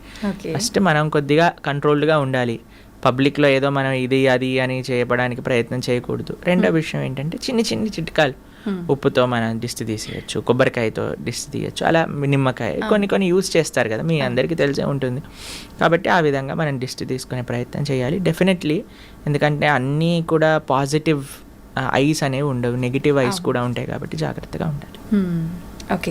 అయితే ప్రభుజీ, భగవంతుడి విషయానికి వస్తే హంగులు ఆర్భాటాలు చేసేది ఇదంతా సరైనదేనా? భగవంతుడి విషయంలో నిజంగా అలా చెయ్యాలి అని అంటే బాగా డబ్బున్న వాళ్ళు మాత్రమే ఎక్కువ ఖర్చు పెట్టి ఇలాంటివన్నీ చేయడానికి వీలు? ఎవరికి ఎంత ఉంటే అంత చెయ్యాలి. అలా అని అందరూ అంతా చెయ్యాలి అని కాదండి. ఎవరికి ఎంతలో చేయగలుగుతారు భగవంతుడి యొక్క సేవ, అలా చేయడానికి మనం ప్రయత్నం చేయాలండి. స్వామి యొక్క సేవ, స్వామికి ఏమి నువ్వు 1,00,000 రూపాయలు ఖర్చు పెట్టకపోతే నా పూజ అవ్వదు అని ఆయన ఏం పెట్టుకోలేదండి. స్వామికి అలాంటి రూల్స్ ఏం లేవు. ఉన్నవాడికి ఉన్నంత. ఆయన ఎక్కడికైనా సరే, ఎంత స్వరూపంలోనైనా సరే ఆయన ఒదిగి ఉండగలిగిన ప్రేమ కలిగిన వాడు భగవంతుడు. మనకి ఎన్నో ఉదాహరణలు మన శాస్త్రంలో చూస్తాం. వెంకటేశ్వర స్వామి అంత అనంత కోటి బ్రహ్మాండ నాయకుడు, అంత ఐశ్వర్యం ఉన్న వ్యక్తి కూడా మట్టి కుండలో ప్రసాదం పెరగన్నం తింటాడు. తన యొక్క భక్తుడు, పేద భక్తుడికి ఆయన ఇచ్చిన గౌరవం అటువంటిది. కాబట్టి స్వామికి ఏమీ హద్దులు ఆర్భాటాలతో సంబంధం లేదండి. కానీ మిగతావన్నీ హద్దులు ఆర్భాటాలు చేసి భగవంతుడికి ఒకటే హద్దులు ఆర్భాటాలు చేయకపోవటం తప్పు. ఓకే, అర్థమైందా మీకు?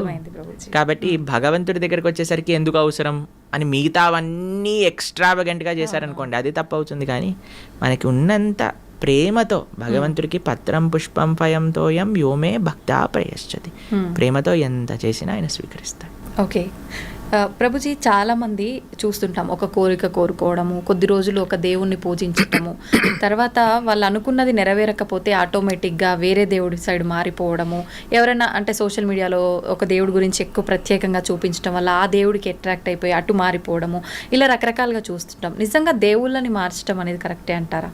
మనకి ఇవన్నీ ఎందుకు వస్తుంది అని అంటే, నా కోరిక తీరాలి అనే ఒక భావన ఉంది కాబట్టి. ఆ కోరిక నుంచి ఫస్ట్ ఆ మెంటాలిటీ నుంచి బయటికి రావాలి. భగవంతుడికి ఇప్పుడు చూడండి, ఒక దగ్గర ఒక చిన్ని పిల్ల చాలా అల్లరి చేస్తుంది అనమాట. వాళ్ళమ్మ పాట్ అని ఒక చెంపమైన స్లాప్ చేసిందనమాట. ఆ చిన్ని పిల్ల అని ఏడుస్తూ మళ్ళీ వాళ్ళ అమ్మని పట్టుకుంది. ఏం చేయాలి? వాళ్ళ అమ్మని వదిలేసి వెళ్ళిపోవాలి. కానీ ఆ పిల్ల అలా కాదు, అని ఏడుస్తూ వాళ్ళ అమ్మని పట్టుకుంది. అప్పుడు అయ్యో అని వాళ్ళ అమ్మ ఇదే చేసి మళ్ళీ కలిసిపోయి వెళ్ళిపోయారు అనమాట. ఆశ్రమంలో మేము చూసాం ఈ సిచ్యువేషన్. కాబట్టి భగవంతుడు ఏం చేసినా సరే ఆయననే మనం ఆశ్రయించాలి. అందుకే కదా నాకు ఈ కోరిక తీరితేనే ఈ నిన్నట్టు లేకపోతే లేనట్టు అని మతాలు కూడా మార్చేస్తున్నారు కదా జనాలు. ఎంత అన్యాయం చూడండి, మతాన్ని మార్చేసుకుంటున్నారు. దేనికోసం? అసలు ఈ హిందువులు వాళ్ళ శాస్త్రాలు వాళ్ళకి తెలియదు, అర్థం చేసుకోవడానికి ప్రయత్నం చేయట్లేదు. ఎవడో ఒకడు వచ్చి ఇది కరెక్ట్, ఇది లేకపోతే నువ్వు ఇది అది అని పిచ్చి మాటలు మాట్లాడి మా దగ్గరకు వచ్చేసే కష్టాలన్నీ పోతాయి. ఈ కష్టాలు పోవు. ఈ ప్రపంచంలో ఉన్నంత వరకు కష్టాలు అనుభవించవలసినదే. కాబట్టి నీ ధర్మం నీకున్నప్పుడు దాన్ని ఆచరించు, అంతేకాని ఎదుటివాడి దగ్గరికి. అందుకే నేను చెప్తున్నాను, ఫస్ట్ ఆధ్యాత్మికవేత్తలు ఆపాల్సిన విషయం ఏదన్నా ఉంటే భగవంతుణ్ణి కోరికలు తీర్చే ఒక ATM మషిన్గా ప్రజెంట్ చేయటం ఆపేయాలి.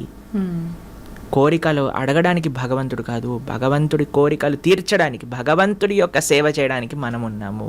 ఇది నిఖచ్చైన నిజమే. ప్రభుజీ, భగవంతుడిని కోరుకుంటారు, మొక్కులు మొక్కుతారు, ఆ మొక్కులు నెరవేరుస్తుంటారు. ఇదంతా నిజంగా భక్తి అనుకోవాలా, ఒక వ్యాపారం అనుకోవాలా? వ్యాపారమే కదండి. మీరు కొనుక్కున్నారు, EMIలు కడుతున్నారు అని అంటే అది వ్యాపారమే కదా. అవును. భక్తి అంటే భక్తిలో కోరిక ఉండదు, భక్తిలో సేవ ఉంటుంది. Love means sacrifice, love means service. ప్రేమ అంటే త్యాగము, ప్రేమ అంటే సేవ. భగవంతుడి పట్ల భక్తి అంటే ఏంటో తెలుసా అండి? భక్తి అంటే ప్రేమ. ప్రేమ ఉన్న దగ్గర, ఇప్పుడు మిమ్మల్ని ఒకళ్ళు ప్రేమిస్తున్నారు అని, ఒకళ్ళు, మీకు మెటీరియల్ ఎగ్జాంపుల్ చెప్తాను. ఒక అబ్బాయి ఒక అమ్మాయిని ప్రేమిస్తున్నాడంటే ఏమి ఇవ్వాలి, ఏ గిఫ్ట్ ఇవ్వాలి, ఈ రోజు ఏం చేయాలి, ఆ రోజు ఏం చేయాలి అని ప్రయత్నిస్తూ ఉంటాడు. అంతే కదండి. ఎలాగైనా సరే ఇంప్రెస్ చేయాలి ప్రయత్నిస్తూ ఉంటాడు. భగవంతుడి పట్ల ప్రేమ అంటే నాకు ఇది కావాలి, నాకు అది కావాలి. అలాంటి వాళ్ళని ఏమంటారు తెలుసా అండి?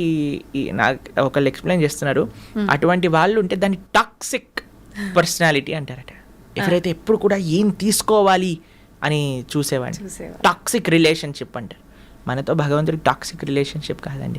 మనకి భగవంతుడి పట్ల భక్తి అనే మాట మీరు వాడుతున్నారు అని అంటే స్వామికి ఏ సేవ చేయగలుగుతాను, స్వామికి ఏ విధంగా ఆరాధన, స్వామి యొక్క మాటలు విని నేను ఎలా మారగలుగుతాను, స్వామి యొక్క సేవగా 10 మందికి ఎలా నేను మంచి మార్గాన్ని తెలపగలను, ఎలా సమాజానికి, దేశానికి, ధర్మానికి సేవ చేయగలను అని ఆలోచించడమే భక్తి. అయితే ప్రభుజీ, చాలామంది ఇప్పుడు ప్రస్తుతం ఉన్న సమాజంలో చాలా బిజీగా ఉన్నాం. మేము మా కుటుంబానికి టైం ఇవ్వలేకపోతున్నాము, మేము భగవంతునికి టైం ఎలా ఇవ్వాలి, ఎలా ఆయన మార్గంలో వెళ్ళాలి మేము అనుకునే వాళ్ళకి ఏం చెప్తారు? అలా అనుకుంటుంటారు చాలామంది. ఏం లేదండి, మనం దేనికోసం మనం ప్రియారిటీ ఇస్తే, ఏది మనకి ఇష్టం అనిపిస్తే దానికి మనం సమయం ఇచ్చి తీరుతాం.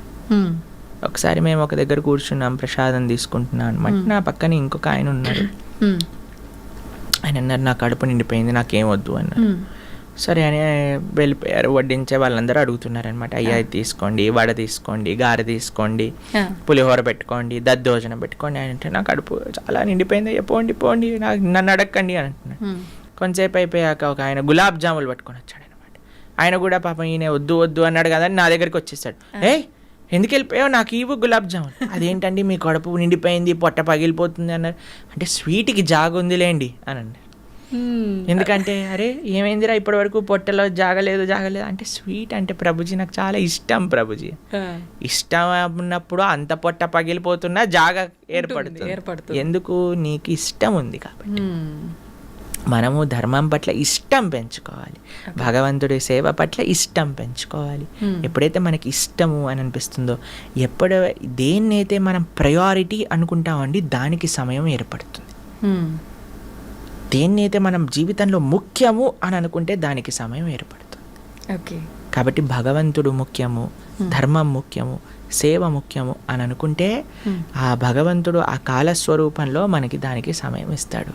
ఓకే. నాకు ముఖ్యము అని అనుకోలేదు అనుకోండి, అప్పుడు సమయమే మనకు కనిపించదు. అంత సమయం ఉన్నా వాట్సాప్లు చూస్తున్నా, ఇన్స్టాగ్రాములు గంటలు గంటలు చూస్తున్నా, టీవీలు చూస్తున్నా మనకు అనిపిస్తుంది నాకు భక్తుడికి సంబంధము లేదు, సమయం లేదు అనిపిస్తుంది. కానీ ఎప్పుడైతే నాకు అది ప్రియారిటీ అవుతుందో అప్పుడు ఎంతైనా సరే మనం దర్శించవచ్చు, చూడవచ్చు అనమాట. Okay, thank you Prabhuji. నిజంగా చాలా మంచి విషయాలు తెలియజేశారు, అద్భుతమైన సమాచారాన్ని మాకు అందించారు. మళ్ళీ మరొక మంచి ఎపిసోడ్లో తప్పకుండా మీతో మాట్లాడి మంచి మంచి విషయాలు తెలుసుకునే ప్రయత్నం అయితే చేస్తాను. ధన్యవాదాలు ప్రభుజీ. హరే కృష్ణ మాతాజీ, హరే కృష్ణ.